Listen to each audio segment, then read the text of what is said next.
Hi, I'm Barry Craig. Coming up on the next Union Label will be a conversation with Mike Roby and Father Tony Shonis of the Rank and File Catholic newspaper. Please join us.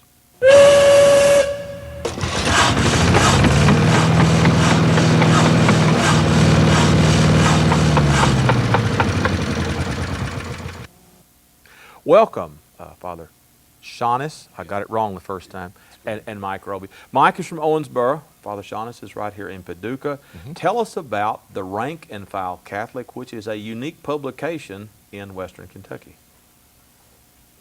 Well, the Rank and File Catholic is just a collaboration between myself, David Grief, who is a local 816 member of Here in Paducah. a retired actually 816 member here in Paducah, and Todd Johnson, who is a sprinkler fitter organizer with local 669, I believe it is. And how this really all came about, it started probably about 2 years ago before we ever and had no plans to do anything like this. Actually, I met Father Shonis, who I knew when he was actually in Owensboro. I met him at a CLEAR class put on by the University of Kentucky. Center for Labor Education and Research, right? Exactly. And this CLEAR class was about the teachings of the church and unions. So I thought, well, I'd like to go to that and see what it was about. And of course, they kind of went through the history of it, how the Catholic Church first came out with Rerum Novarum, Pope Leo XIII in 1891, and traced the history of it down through all the way to Pope John Paul II, who had several encyclicals, and he was very involved with labor in Poland, the solidarity. Sure. And anyway, the theme of this kind of was that that the Catholic Church has always been very supportive of labor organizations. And my conversation with Father on one of the breaks was that I didn't feel like that always the Catholic Church was all that supportive of organized labor. And he said, we need to get together and talk. So we met, I guess, 2 or 3 times over the next year or two. And at the Cadillac restaurant. At the Cadillac restaurant. And now, where's the Cadillac restaurant? It's in Owensboro. It's one of the premier restaurants in Owensboro. Well, now we deep Western Kentuckians always go to the Moonlight when we go to Owensboro. Well, that's right across the street from our Union Hall. So. Well, a good location all around. So I've eaten there once or twice myself. So. But like I said, we just kept meeting about different issues, and I would voice some of my discontents and things like this. And Father told me, he said, well, it doesn't do any good to hold it inside. Let somebody know about it. So, of course, Todd got involved with us too about the same time. And is he from Owensboro? He's from Owensboro, but he's pretty much all over. He's from Michigan to West Virginia and Maryland. He's pretty well traveling. Travels all the time. And but that's kind of how this all got started, just out of the CLEAR class. Now, of course, on the masthead, we have you listed as the editor, and David Grief as the publisher, and Father Shonis as the chaplain. I'm pretty familiar with newspapers. I used to work for a paper for years. We never had a chaplain. That's kind of unusual for a newspaper. Well, it gives me a chance to put in my 2 cents. And what we're trying to do is to bridge the struggles of labor and the teachings of the Catholic Church on labor and on unions, which is a long history. Unfortunately, many people in unions don't realize how connected the churches and unions have been historically. So there's need for some education. But this unions and the rights of working men and women, that would also be a bread and butter issue for the Catholic Church because it involves the dignity of the human person. So unions and the church, we overlap. They have their own concerns, we have our own concerns, but there's a SWAT down the middle where what they're concerned about and what the church is concerned about, really do overlap one another, and we can support one another. And as Mike was saying, historically, for over 100 years, the church has endorsed the rights of men and women to organize, to bargain collectively, and when their grievances aren't met, to strike. But I think even more so that the dignity of work and earning a living wage. So we have a lot to talk about. And Mike belongs to Blessed Mother Parish in Owensboro. Todd Johnson belongs to St. Stephen, the Cathedral. Dave Grief belongs to St. Francis of Assisi. So they're Catholics, lifelong union members. It's sort of a natural coming together. Let me read you a couple of quotes. The first is from the Christian Coalition, and here it is. Christians have a responsibility to submit to the authority of their employers, since they're designated as part of God's plan for the exercise of authority on the earth by man. The second quote comes from the Reverend Tim LaHaye, who is the author of the apocalyptical Left Behind novels. He says, unions are one of the organizations leading the world to wickedness. How do you respond to those? I would disagree strongly. The unions came about as a result of, I would say, oppression by some ruthless employers in the past who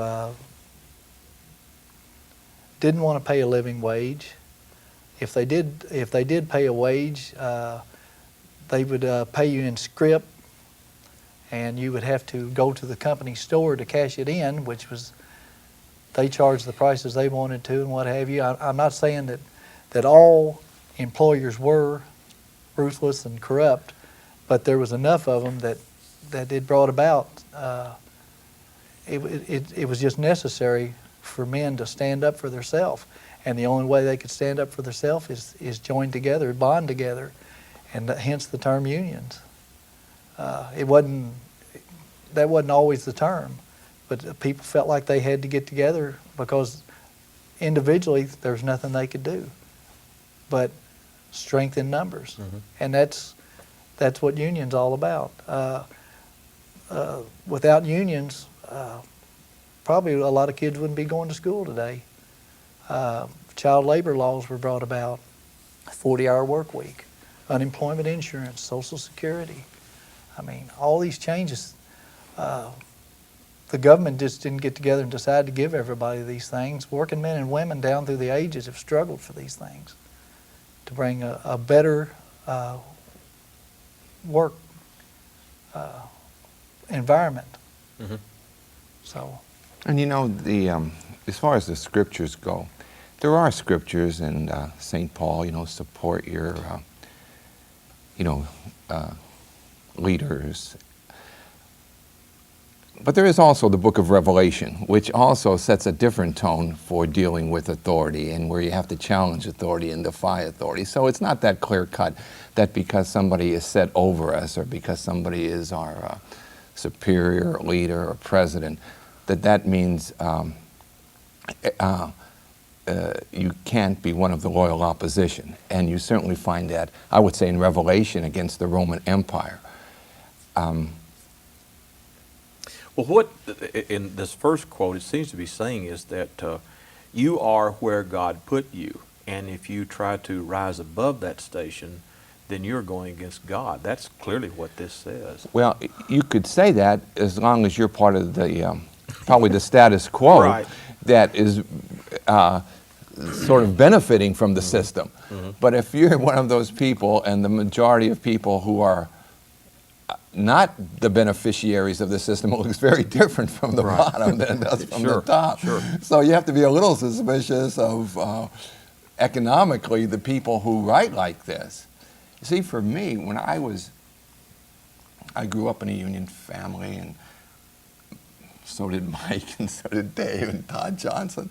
This is like the air we breathe. But my mother, who worked on a marrow machine in the dress factory, taught me very early that unions, and this is where my heart would always go towards low-income people, that they, granted the NFL has unions and the American, and the baseball players have unions, but it's really, I think we see unions shining when you see people who are at the lowest pay scale and what unions can do for them. Mm-hmm. I guess I would add to that, it's always been the American way or I was taught that the role of a parent is always to try to make their child's life a little bit better than theirs were. Well, you know, most of my parents, my grandfather was a plumber. He wasn't a union member, but he struggled to you know, make life better for his family. And if that's so, he should have just stayed where he was. He shouldn't have ever tried to make it where his kids could go to school or go to college or anything else. But like I said, my goal is to make life better for my family. Their goal, I have two daughters that both have children. Their goal is to make life better for their children by sending them to school and college and getting a degree and all that. But with that being said, we've got to remember where our roots are. Mm-hmm. And you know, I don't believe anybody should be captured by their past. Always look to the future, and if the future was just to live like your mom and dad did, and all that, I don't think many children would have hope these days. In fact, I would go so far as to say that of all the social movements of the 20th century, no movement has moved so many people out of poverty as the unions have. I mean, you could take all the civil rights movements and all the movements, but I think in the 20th century, as far as just numbers, the unions have done the most efficient job, and I mean men and women, in terms of bettering the standards of living. Mm-hmm. So for me, it's a worthy cause to place my energy, because it does make a difference. Mm-hmm. Go into a little more detail about the Mike was talking about the Catholic social teachings. For those who are not Catholic in the audience, who aren't familiar with this, just Right. kind of give us a little history lesson. Well, the church does have a whole tradition of social teaching on social justice. I think particularly beginning around the 18th century, when you had the Industrial Revolution, and you have these great cataclysmic changes occurring in Europe, from an aristocracy to a bourgeois society, and you're going from a feudal society to a city society, and where you have wealth being redistributed. And so you have the church beginning to teach through popes, through encyclicals, on the dignity of the human person. See, now this is part of the church, this is at the heart of the church's social teaching, that the dignity of the human person, and that dignity has to do with being against abortion. It all has to do with racism, undermining racism. It has to do with issues at the end of life, but it also has to do with the dignity of earning a living. So, and that's the foundation of the church's moral stance, is the dignity of the human person and the natural law. So, for example, when the church comes into a country and to evangelize a people, you see, if these people are struggling on a level where they have to struggle like animals just to survive, well, it's not that you begin preaching the gospel. You begin building schools and you begin educating people. First, you have to take them off the level where they're just subsisting. Hand to mouth. And then they could be good citizens, and then they could be Christians, and so, but it's rooted in that dignity. Now, there is about 200 years of teaching on the dignity of the human person. And as society becomes more complex and changes, this doesn't, though. And unions really fit in very well with that. That when a person goes to work, this is a human being that's working, and they're not cannot be treated as just a machine. And the popes have constantly said this, that if you have to choose between labor and capital, it's always labor that gets the nod, because this is the human person, and that human people deserve to be able to participate as humans beings in their work. They have a right to have a voice, and that's what the unions do. They give them a voice, and they're not simply treated as a means to an end. See, the dignity of the human person, and that would be bread and butter again, as far as the church is concerned. And for Catholics, that's important because the popes have said that, and they have spoken repeatedly on that. Now, other denominations where you don't have the strong kind of teaching authority that you have in the church, you don't have these kind of documents that you could point to. And even if you do have them, they don't quite mean the same as they mean for Catholics. But for Catholics, when you have the church's highest teaching authority talking, as the Pope did in Rerum Novarum, or Paul II, on the rights of labor, for Catholics that means something. And so every day, you know, I wake up and, dear God, help me to live the full teaching of the church. I mean, I am pro-life, but I want to live the whole life of the church, and that also means being pro-labor too. And, you know, help me to, it's not up to me to pick and choose what the church is going to teach. It is up to me to try to understand it and communicate it, and to live the full length of the church's teaching. Mm-hmm. I would like to also add that, you know, even though I'm a Catholic, there are other religions that have come out in support of labor. The Lutheran Church, the Methodist Church, the American Baptist Church, the rabbis, the American Society of Rabbis, all these, the Disciples of Christ, all have, in some of their conferences through the years, supported labor's role. They're not advocating, as is the Catholic Church, not a domination of unions, but admitting that they have a role in the system. Mm-hmm. And in a democracy. See, they really, that's another way that people participate in a democracy. And for me, if you want to have a full democracy, then you have to have unions. I mean, they really do have a labor's voice in a democracy. So I think that's also part of living in a democracy where participation is the way it's done. Mm-hmm. And my feeling is, and I think most people that are in the labor movement, whether you are a union member or not a union member, you all benefit from what, if you're a working man, you benefit from what organized labor does. Because there wouldn't be a 40-hour work week. There would be no overtime. Even the non-union contractors pay overtime. You know, this wasn't something they did voluntarily.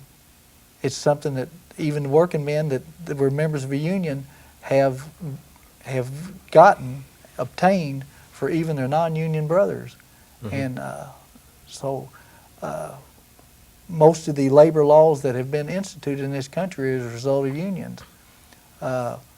So, you know, you don't have to be a union member to benefit from what the union does. Mm-hmm. This, the Christian Coalition, and it's certainly no secret that this is primarily evangelical Protestant, clearly. that the Reverend LaHaye is an evangelical Protestant. Does this come out of the Calvinist idea of what do you think?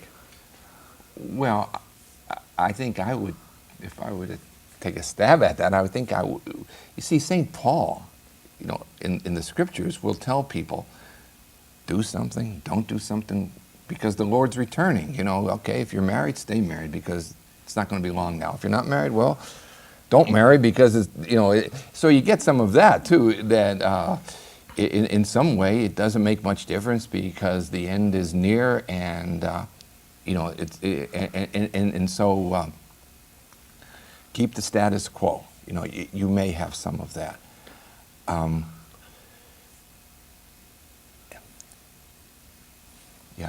Other than that, in terms of a work ethic, in terms of keeping your place, that really seems more appropriate to something out of a very static society that you find maybe in the third world countries or in the Middle Ages. But living in a dynamic society like we do, I mean, that's the whole motivation, is that you can keep moving. Keep moving up. Yes. Let me toss out some more quotations from you. I teach history.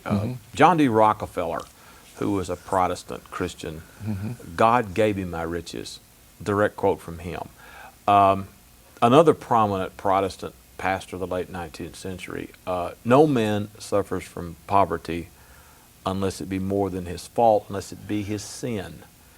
Another Protestant pastor around the country telling people it was your duty to get rich.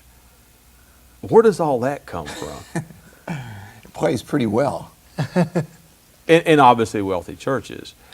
Well, you do have a tradition in the church. I mean, in the scriptures, the Proverbs, the book of Proverbs has a lot of that, the lazy man turns in his bed like a hinge on the door. Again, though, that's a literature that's coming out of probably the upper class. I mean, that's reflecting their values. Now, and there, and it is a work ethic that has built this country on the backs of working men and women, a very strong work ethic. Now, oftentimes, I think when we look at other people, if we were in their shoes, the poor, who's to say we would do as well as they're doing? Maybe not even do as well. You see, I think there is some snobbery here, or some that sense. You have to see how, from their point of view, it's easy when you're not living that life. But you do find this in Christianity. You find this kind of synthesis between Christian values and capitalism, and they come together in such a way that being a Christian is like being a young capitalist or something. I mean, and so the popes in the encyclicals really go both ways.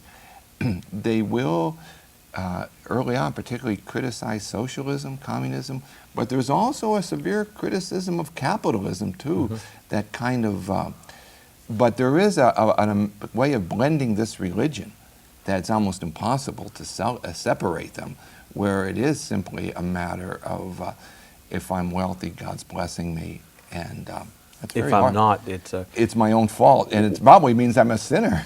Well, one of my favorite Abraham Lincoln quotes is Lincoln said, "God must have loved poor people because he made an awful lot of them." That's right. And of course, Lincoln was tremendous at using humor to make a very serious point. But this is very much these quotes. You hear quotes like this all the time from pulpits in this state. Across the state. I agree with that. So this is not just something here and there. This is a very, you hear this all the time. Well, I'd like to, I guess my retort to that would be the biblical quote that to those whom much is given, much is expected. God may have given them that wealth and given us what we have, but He expects us to do something with it. Right. They're big. You just keep giving. I mean, you're expected. The more you're given, you're expected to give And the more. Protestant churches and Catholic churches even more so understand good stewardship, that if you have money, to use it in the most effective way possible. I mean, I think that we understand that. I mean, can understand that this is part of good stewardship.